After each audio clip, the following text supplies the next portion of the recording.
Assalamualaikum warahmatullahi wabarakatuh. Sekarang saya berada di makam salah satu Aulia 44 yang bermukim di sepanjang Perumberacan. Nah, di makam kali ini beliau bernama adalah Tunku Cet Ketapang. Ini nama lengkap. Di sini keberadaan makam beliau secara administrasi masuk ke wilayah Kutatrieng, Kecamatan Merdu, Kabupaten Pidi Jaya. Posisi makam beliau itu tepat di tengah persawahan warga.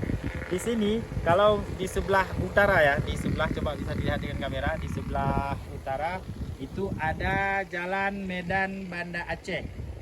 Kemudian ada PLN Kota Merdu.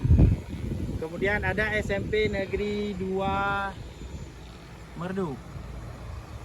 Nah, di sebelah utara dan di sebelah selatan, timur dan barat yang lain itu sawah semuanya. Nah, di sini di makam beliau sudah ada balai, kemudian sudah ada sumur juga.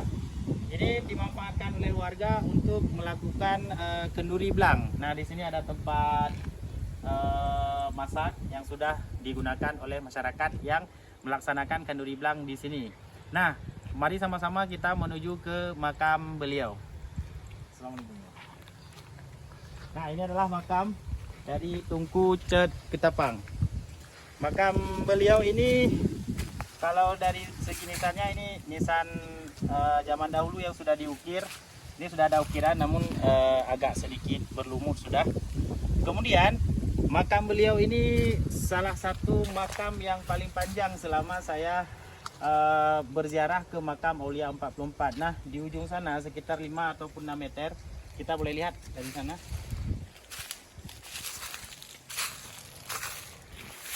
Ini adalah nisannya. Nisannya sudah roboh ya. Nisan sudah roboh di sini.